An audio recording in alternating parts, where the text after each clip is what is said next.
হজরত শাহজালাল আন্তর্জাতিক বিমানবন্দরের বহুল আলোচিত তৃতীয় টার্মিনাল উদ্বোধনের আগেই বড় ধরনের ত্রুটি ধরা পড়েছে, আর তাই ভাঙতে হচ্ছে 22,000 কোটি টাকার নির্মিত স্বপ্নের স্থাপনা থার্ড টার্মিনালের সিলিং। বিশ্বাস করতে কষ্ট হলেও থার্ড টার্মিনালের নির্মাণে মিলেছে ত্রুটি।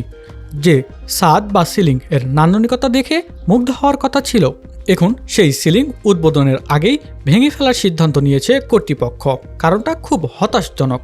এত বড় মেগা প্রজেক্ট, বিশ্বের নামিদামি সব আর্কিটেক্ট আর ইঞ্জিনিয়ার, অথচ তারা ভুলেই গেছে সামান্য একটি বিষয়, আর তা হলো মোবাইল নেটওয়ার্ক স্থাপনের কথা। অবিশ্বাস্য হলেও সত্য, এই টার্মিনালের মূল নকশায় রাখাই হয়নি মোবাইল নেটওয়ার্কের কোনো স্থাপনা। টার্মিনালের সবকিছু ঠিকঠাক, check in counter, immigration lounge সবকিছু প্রস্তুত। 99% কাজ শেষ করে টার্মিনালটি এখন উদ্বোধনের অপেক্ষায়। কিন্তু হঠাৎই ছন্দপতন ঘটে।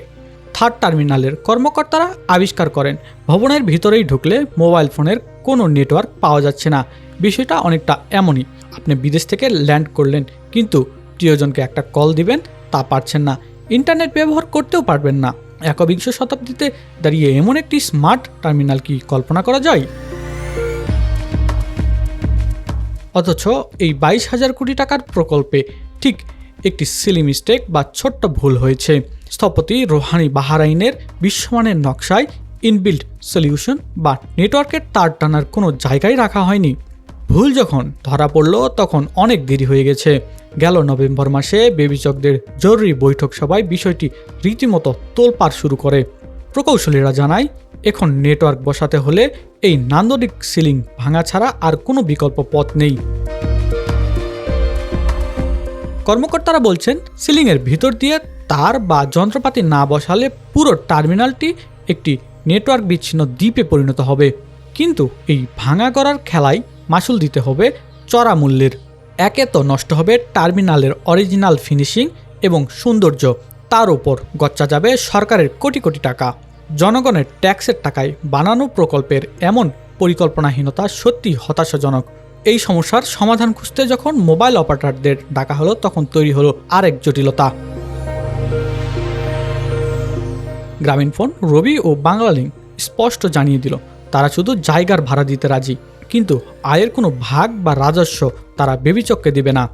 সংকট যখন চরমে, তখন ক্রেতা হয়ে এগিয়ে এলো সরকারি অপারেটর টেলিটক। সিদ্ধান্ত হয়েছে টেলিটকই সিলিং ভেঙে নেটওয়ার্ক বসাবে এবং অন্য অপারেটরদের এই নেটওয়ার্কে যুক্ত করবে। বিনিময়ে আয়ের একটি অংশ তারা বিবেচককে দিবে। প্রাথমিকভাবে 5 বছরের জন্য এই চুক্তি করা হয়েছে, অর্থাৎ ভাঙা সিলিং জোড়া লাগানোর দায়িত্ব এখন টেলিটকের কাঁধে। কথা ছিল ডিসেম্বর মাসে বা নির্বাচনের আগেই পর্দা উঠবে এই স্বপ্নের টার্মিনালের। কিন্তু সিলিং ভাঙা ও মেরামতের এই নতুন ঝামেলার কারণে উদ্বোধন কিছুটা পিছোতে পারে। এলিগেটেড এক্সপ্রেসওয়ে, ভূগর্ভস্থ রেলপথ আর টানেল নিয়ে যুক্ত হওয়া এই আধুনিক বিমানবন্দরটি দেশের গর্ব। কিন্তু প্রশ্ন থেকেই যায়, জাপানি অর্থায়ন আর বিশ্ববিখ্যাত ঠিকাদারি প্রতিষ্ঠান থাকার পরেও এমন মৌলিক ভুল হয় কি করে?